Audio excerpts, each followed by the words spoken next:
Good morning and welcome to Seattle Unity Sunday service. Hello, people at home. We miss you. We hope that you'll come out again soon. People in the room, God bless you for coming here. And would you please stand as you are able? We're going to sing an opening song together. This is by Sandra Crouch. Most of you already know it, but it's always somebody's first time. So listen first time through, you'll pick up really easy. Here we go. Yes, God. Yes, God. From the bottom of my heart to the depths of my soul. Yes, God.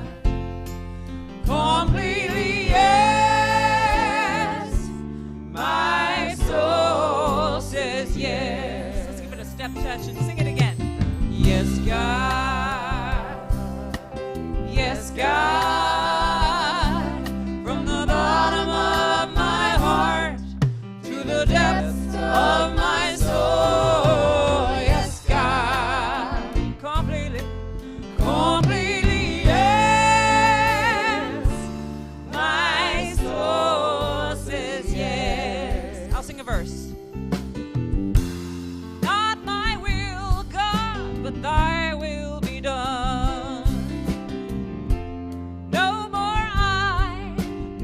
Christ who works in me. God, I give my everything to you. I am surrendered completely through and through. Yeah, yes, God. Yes, God. From the bottom of my heart to the depths of my soul.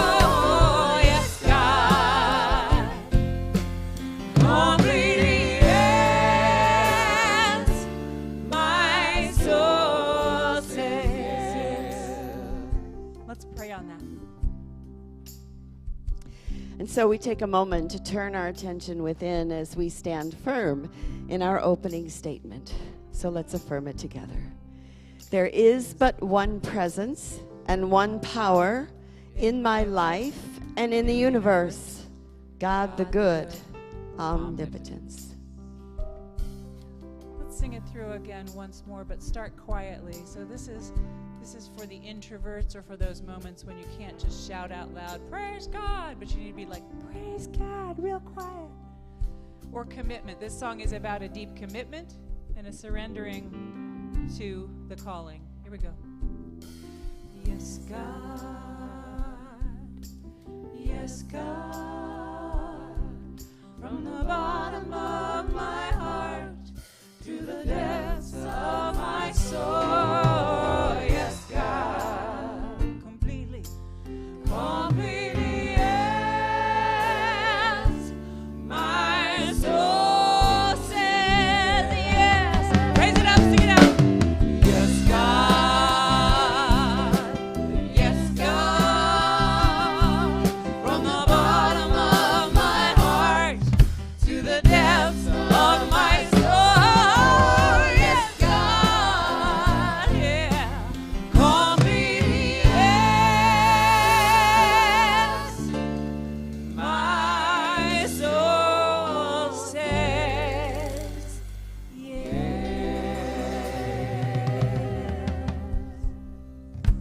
Thank you. Please be seated.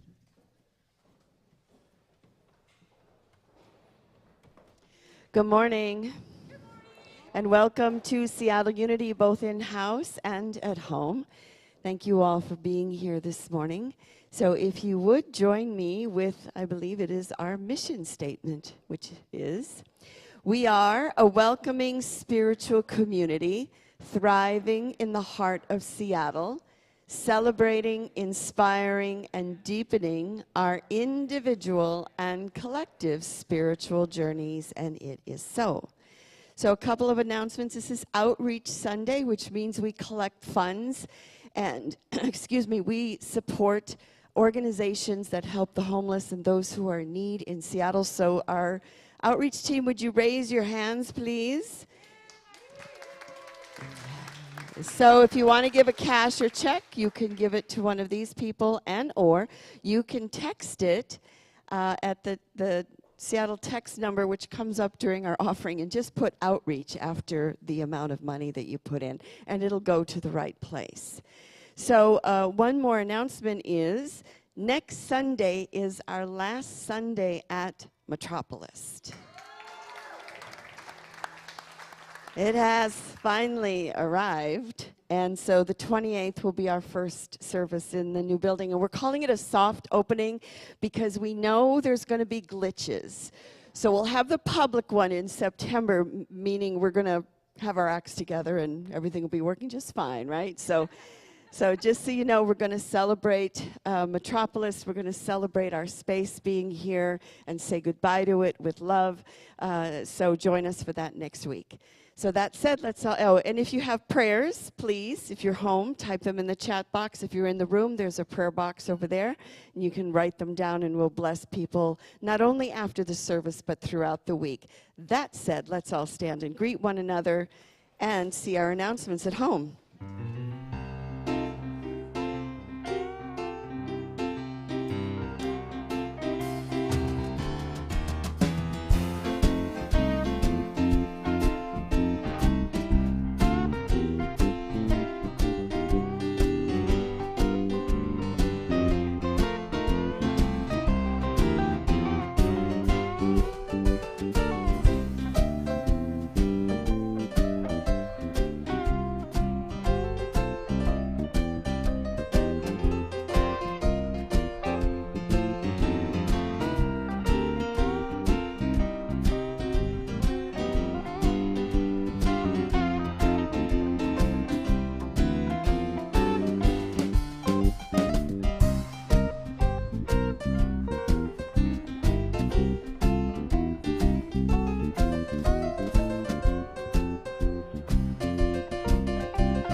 All right. Hello, everyone. Welcome back from announcements. I want you to go ahead and find your seat, and you can totally jam to this one. So this song is happening before meditation, and one of the goals of this spot is to get ourselves up, to get ourselves moving, so that we are physically awake, so that we can be mentally attentive when we get to that meditation. So I want to encourage you to dance and move as you are able, and also to be aware of not dancing in front of the cameras, because we have some lovely people joining us at home, and they love you like I love you, and they still don't want to stare at the back of your head for the entire song. If you don't know this, you will learn it very quickly, and if you do know it, go ahead and join me. All right. God is my source, God is my power, God gives me everything I need. So I give thanks for all my blessings. God gives me everything I need. Go ahead and join me. God is my source, God is my power, God gives me everything I need. So I give thanks for all my blessings.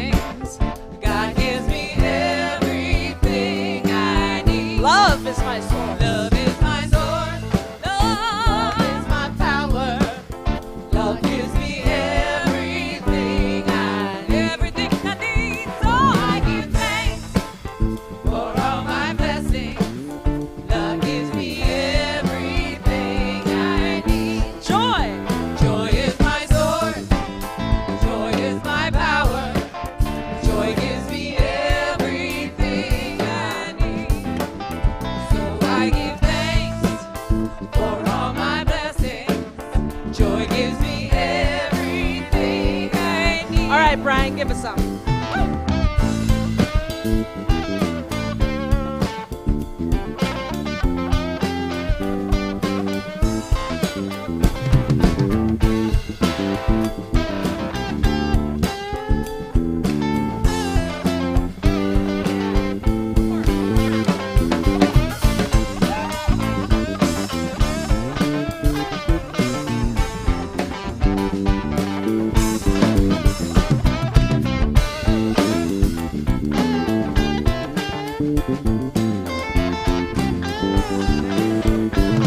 God is my God source. is my source. God is my power. God gives me everything I need. So I give thanks for all my blessings. Sorry, 3 times. God gives me everything I need. Everything I need. God gives me everything I need. God gives me everything I need.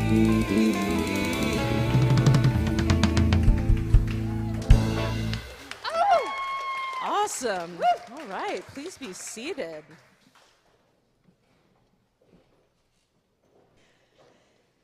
So our reader today is Reverend James Tierney, and I also want to announce that James has signed on as our new youth minister. So let's welcome James Tierney.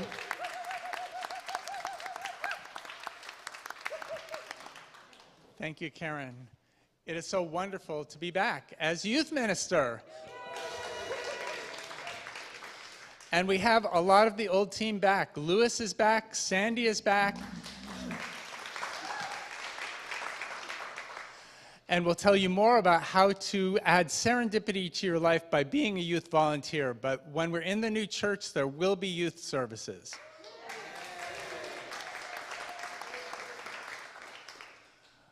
The reading is on creativity, and it starts with an affirmation. I am the light of God expressing. So let's repeat that with me. I am the light of God expressing. There is no limitation in God, no end to the many wondrous ways that the divine manifests in the world, from the fanciful to the functional. We notice and appreciate the diversity of human-made works, like this beautiful building that we see every day. We marvel at the creativity that surrounds us. We focus our energy and attention on the light of God within us, which we follow towards new outlets for our creativity. We are eager to try new things and to approach them with a playful and curious attitude. We stretch and grow through these fun explorations. Today is the perfect day for our creative expression. We say yes to the nudges of our heart and delve unabashedly into our unique expression. We delight in letting the light of our creativity shine. John says, the true light which enlightens everyone was coming into the world through us.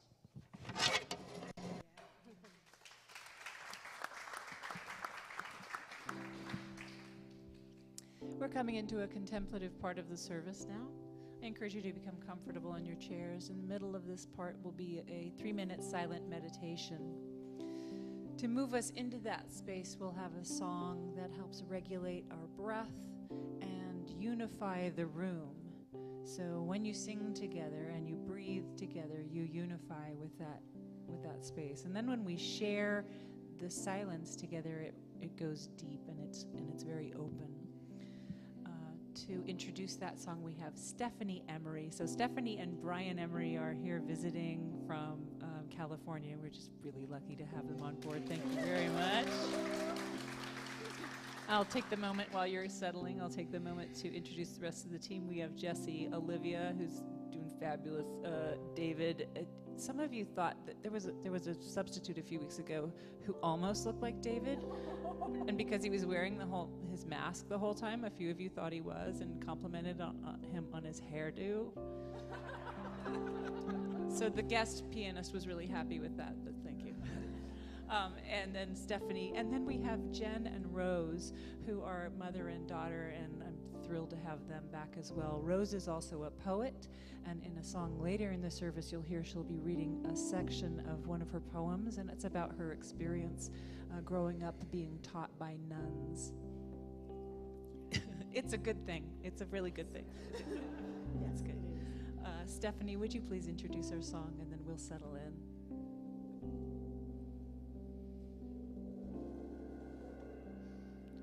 Pour yourself in me. Pour yourself into my heart. Oh, wonderful Spirit. Pour yourself in me.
that you can live by.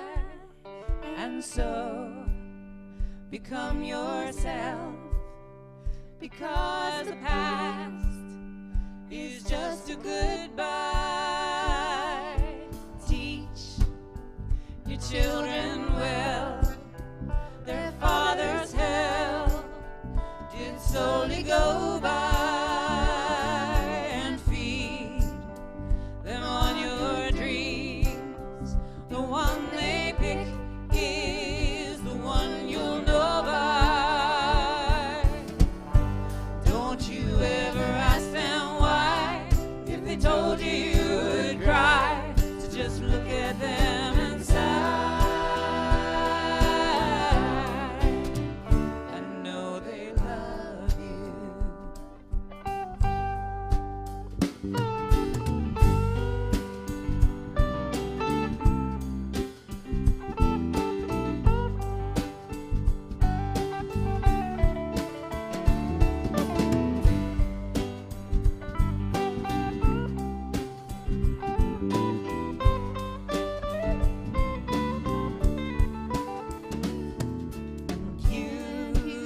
You of tender years can't know the fears that your elders grew by. So please help them with your youth. They seek the truth before they can die.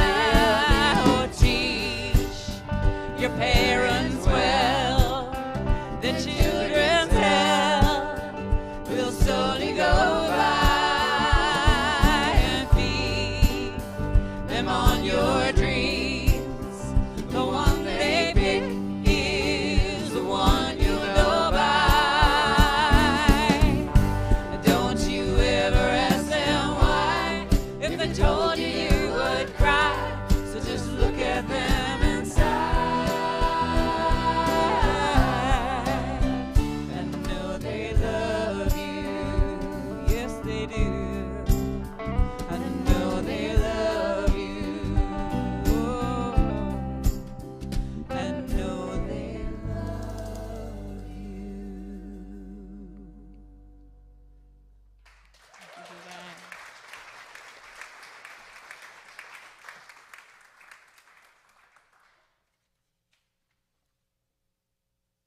Let's give another round of applause for how blessed we are with our music.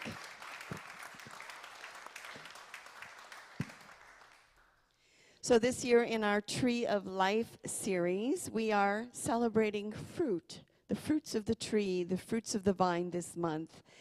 And there are lots of ways to enjoy fruit, fresh off the vine, right from the tree, in pies, in smoothies, and of course, the famous fruitcake. The fruitcake is thought to be the first energy bar in Roman times. The Roman soldiers had it, and it was a way for them when they were out in the field, you know, to keep their energy up. It has since morphed, obviously, into this fruitcake that many of us may avoid. I know I do. There's also the term nutty as a fruitcake, and that origin comes from the many nuts that are formed, that are found in a fruitcake, and the word nuts has been associated with being a little crazy. So for a moment, let's imagine that we're all just nutty as fruitcakes. How about that? And if you did, how would you act if you were as nutty as a fruitcake? And because if you asked a kid right now to do that, they would have no problem just jumping into it, right? They would be silly. They would, you know, do whatever they wanted to do in that moment. The truth is that creativity, that humor, that laughter go hand in hand. And creativity and humor and laughter can also help us to cope with life's challenges. Moses Moss said, laughter can help people solve problems that demand creative solutions by making it easier to think more broadly and associate ideas and relationships more freely. So playing, being creative, having fun, laughing frees up the brain so that we can make associations that we wouldn't normally make. I remember, and how many of you remember when the Dalai Lama was here? I think it was in 2008, and Bishop Tutu. How many of you got to see him? I mean, it was great. I saw him twice, once at the UW and once at the football stadium, again with Bishop Tutu. And the truth is, I cannot remember a word he said. I have no idea what he said.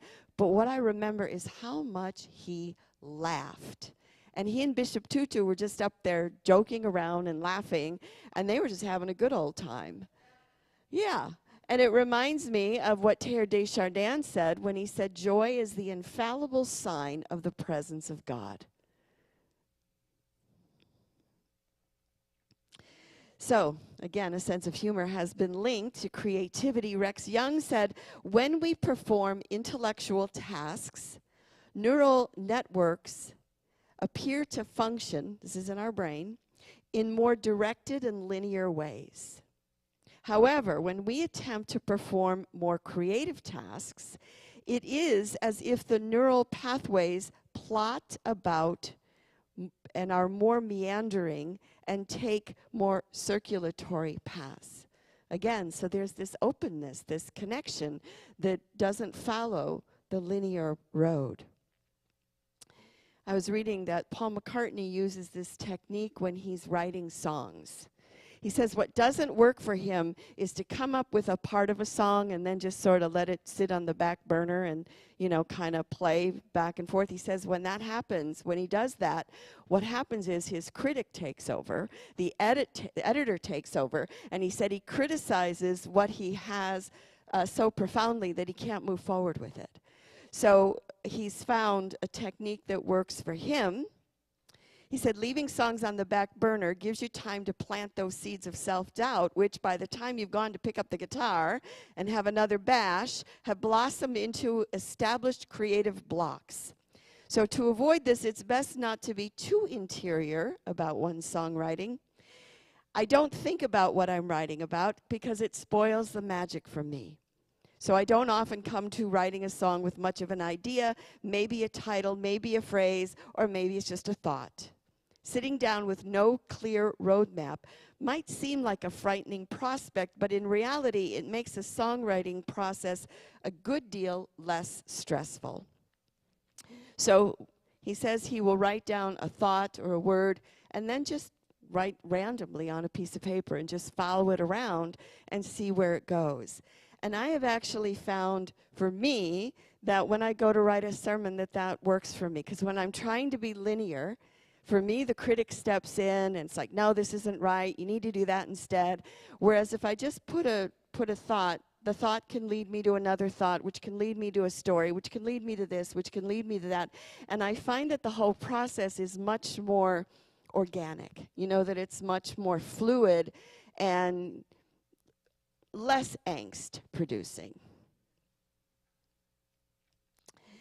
So Jesus said, truly, I tell you that unless you change and become like little children, you will never enter the kingdom of heaven.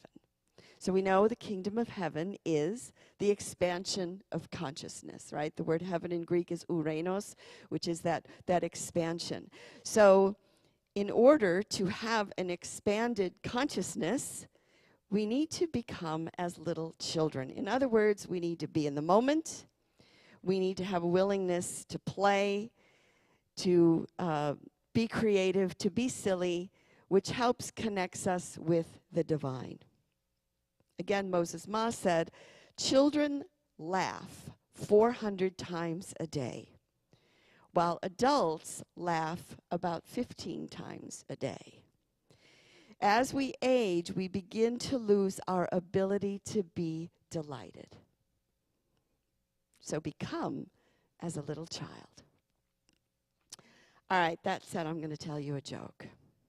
I don't usually tell jokes, but so one night there was a twin-engine puddle jumper that was flying over New Jersey, and the people on board were a pilot, a venture capitalist, the Dalai Lama, and a hippie. All of a sudden, there was a small explosion, and the plane began to fill up with smoke. And the cockpit door opens. The pilot says, "Look, I have good news and I have bad news. The bad news is that we're about to crash. But the good news is that there's parachutes on board. There's 3 parachutes, and I have one of them." And with that, he opened the door, and he jumped out of the plane. So the venture capitalist said, "Hey, I'm the world's top venture capitalist, and I am probably the smartest man in the world. Obviously, I need a parachute." So he grabs one, and he jumps out of the plane. So the Dalai Lama and the hippie are the only ones left, and the Dalai Lama says, "Look, my friend, I've had a satisfying life. I've known the bliss of true enlightenment. You still have your life ahead of you, so you should take the parachute, and I'll go down with the plane." So the hippie smiled, and he said, "Hey, don't worry, Your Holiness. The smartest man in the world just jumped out with my backpack."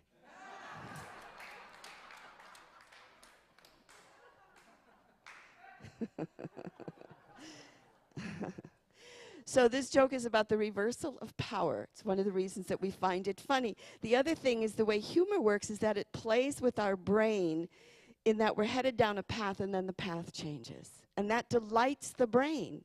It just delights the brain, which is why we love comedy, why we love humor. And there's nothing more delightful than watching a baby laugh, yeah? You get into the peekaboo games and all the different things just so that you can hear them laugh is so much fun. You can just go onto YouTube and watch babies laugh. When my son was 1, he was in his walker, he's about 1, and all of a sudden we're in the kitchen, I heard him laughing and laughing, and I'm like, what is he laughing at? And I look over, and he's watching the dog eat dry food. And every time the dog took a bite and crunched, there was something about it that he found hysterical. And he would just laugh, and then he'd stop, and then the dog would eat again. And that's the kind of fun that we have when we live with kids, when we're around babies. And as we age, we kind of lose this ability to be surprised, to be silly, to be creative. When we give children random objects, they can take them and they can make something up out of it, right? They can make a whole story. They can make a village because they haven't categorized things, right? They haven't categorized anything into a solid form. Everything is still fluid. Many of you know my dad was a police officer, and he used to just put his gun and his bullets on the dining room table, and he was always said, "Don't touch that." Well, I didn't, but I did.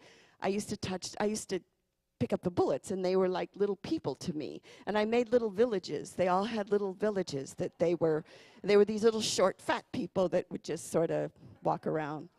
Anyway, that's the kind of thing a kid does. It's like, well, you're not so, what is a bullet for? I don't know. I thought it was a doll, a little doll. Anyway, when my son was little, he was very influenced by commercials, as I think a lot of children are influenced by, TV and stuff. And he had this ability to memorize jingles and commercials. He could memorize so many of them. And this is in the 90s, and I had gotten a portable phone for like a gift. And as I opened it, he looked at it and he said to me, "AT&T, your true voice." So one time we're at the grocery store and we're just shopping, and then he stops and he's staring at a can of SpaghettiOs. And it had a little X-Men thing on it. And he didn't normally eat SpaghettiOs, but I said, "Do you want SpaghettiOs? Because we can get them." And then he sort of like hid behind me. He was like hesitant and he's a little afraid, and he says, "But Mom, X-Men isn't a meal, it's an adventure." And at that moment, I don't know what the commercial was, but he probably thought if we brought that can home and opened it up, the X-Men would probably come flying out of it. And we would all be on an adventure. So we did not get the SpaghettiOs because we weren't ready for that in our lives. So in order to enter the kingdom of God, you must become as a little child. So play with that. And I think that's what's great about having animals around us and our pets, right? Because they like to play, they like to be silly, and I think they can bring out the kid in us. There's a great Netflix series right now called The Hidden Life of Pets. And it explores people with their rabbits and their birds and their guinea pigs and, you know, all the different kind of animals they have and the incredible intelligence that each are showing is amazing. My dog Hazel has a great sense of humor. Like if I'm sitting too long or if I'm sleeping in, she will jump up on me and she'll growl at me. But the thing is, she's fake growling at me. And I know this because her tail is wagging the whole time. And it's like, how does a dog do that? How does a dog have that sense of humor? Like, I'm kidding, but I'm not kidding. You need to get up now. Life also presents us with humorous situations if we are open to them, even when we are terribly sad. So I did share last week about a piece about my mom, and for some reason that's up for me. But I interviewed both of my parents, like in the 90s. I found a book with questions, and I thought this will be a good thing to have. And it was just a bunch of random questions, like when you sat outside your front door, what did you see? Or what was your favorite Campbell's soup when you were little? Questions like that. So I had interviewed her, and after her funeral, we all went back to the house, and I put the video in so we could watch it. Well, one of the questions was, what were some of your jobs?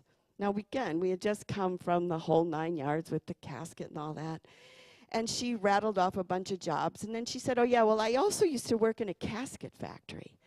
And I'm like, you worked in a casket factory? What the heck? And she says, yeah, she said, I used to staple the lining in them. I go, oh, okay.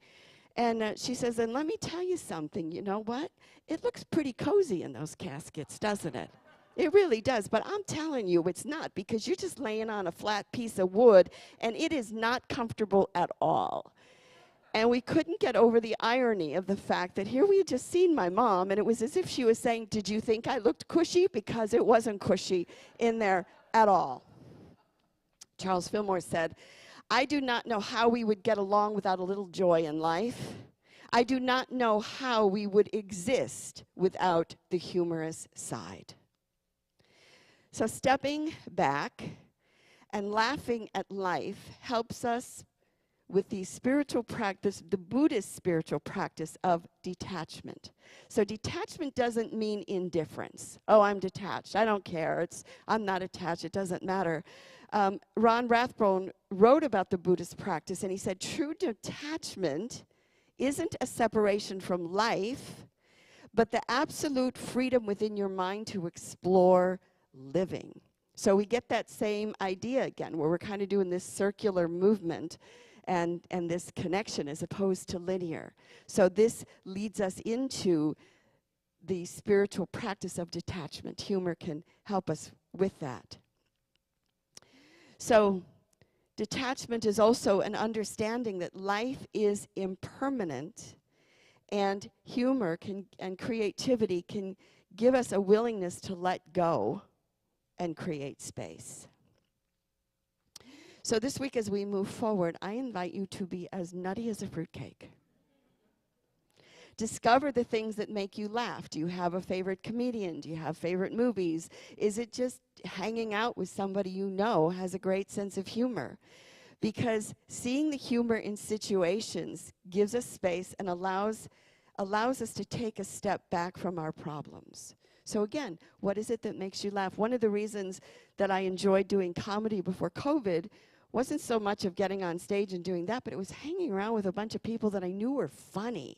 They were looking for something funny in everything that happened. And that feeds, you know, when we're in that kind of place.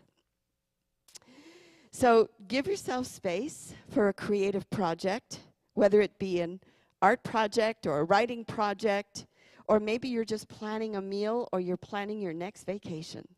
Just write down a word and just let it flow from there. Use your imagination. Joy is the infallible sign of the presence of God. So enjoy the fruits of the season. Because as we expand our consciousness, we need to become as a little child. To be as nutty as a fruitcake, to play, to laugh, to create. And so our task this week is to go forth and have fun.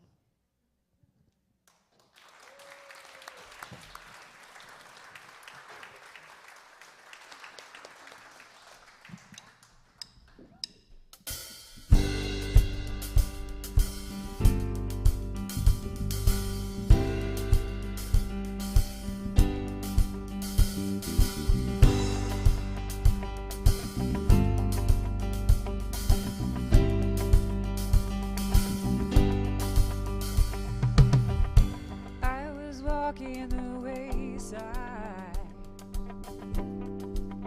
lost on a lonely road.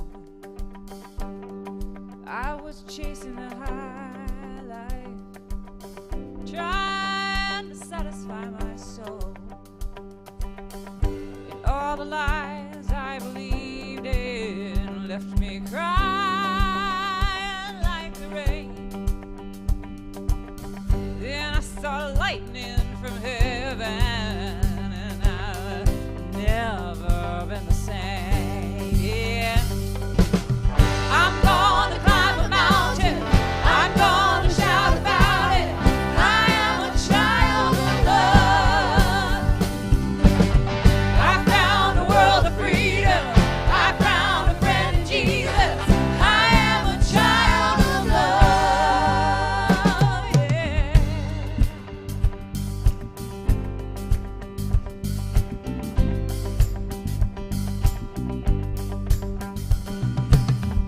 I felt the sting of the fire, but I saw you in the flame.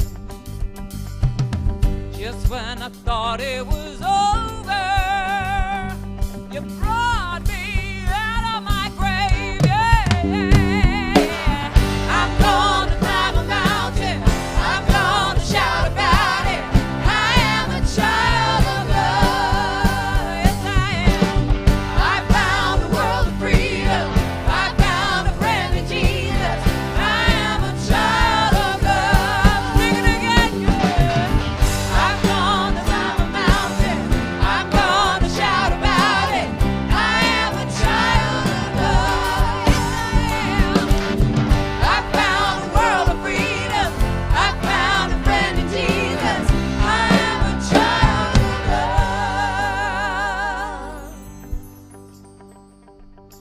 I was magenta and green flames spinning, bottle rockets climbing the atmosphere, a novel of stars. I was spark and cotton and gunpowder, sunset and midnight and clock all around. I was the bombs of freedom, sisters, rockets, red glare, and me bursting in air. Her sunray smile at 24 sought me through the cracks. There was no hiding anymore. She reached in and brought me to freedom, to the light, with straight spines that nuns and yogis have, kneeling in sweet talk with her bridegroom, shepherding us, her children. I was corralled by the mother of mothers, issued a field guide to peace.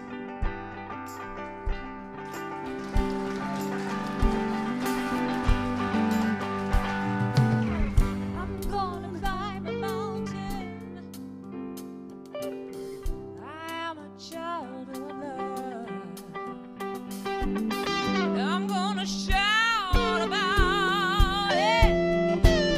I am a child. I am a child. Yeah. I'm gonna climb a mountain. I'm gonna shout about it. I am a child of love. I found a world of freedom. I found a friend in Jesus. I am a child of love. Oh, yeah, yeah.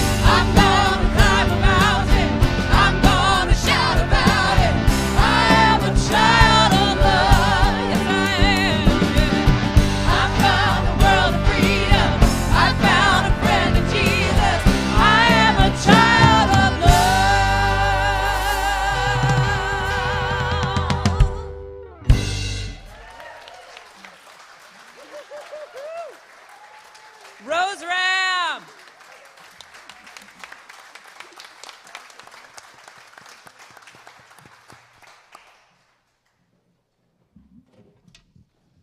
And now is the time where we share our tithes and love offerings. There is a text number on the screen if you want to text to give. And you can also, if you're in the room, there's a basket you can place your checks in, or you can set up automatic donations through your bank. So we will all together say our words for affirming. I give willingly, joyfully, and lovingly, knowing that God is the constant source of my supply. I give with graciousness and receive with gratitude. And we know these gifts go to the will, the work, and the way of the living Spirit of truth. Amen.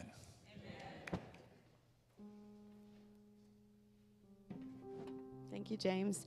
And our chaplains are Susan and Mike are here to pray with you. So please meet them following the service on this side of the service if you are in need of prayer. And also remember the outreach team is located. Raise your hands once more so the outreach team can find you. People can find you. All right. So let's take a moment as we bless those who have requested prayer. So we move to a place of centeredness. And we hold in our prayers right now for healing Jerry. We see that Spirit of God moving in and through his entire body.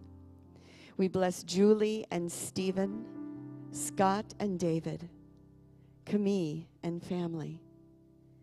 We hold in the light and the highest best for Penny and Therese, Jim and Hallie, Lee and Ray.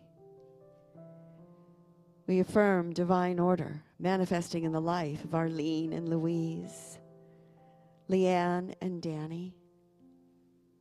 We hold divine will for Ellen and Junie, for Sherry, for Madeline, the Ukraine.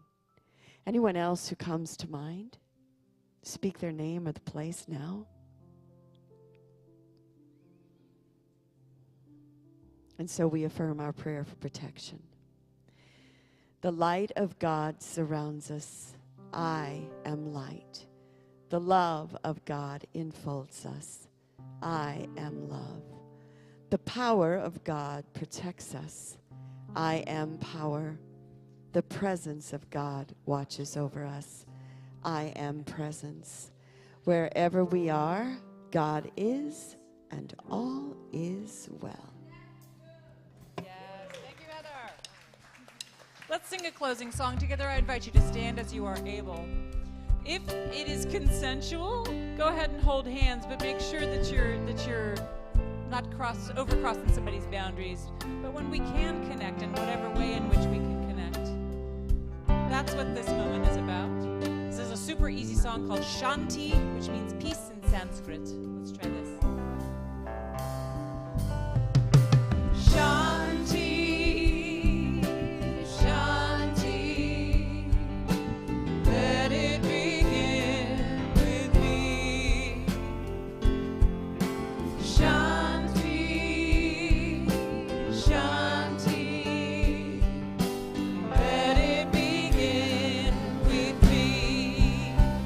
Harmonies, go for it. Shine.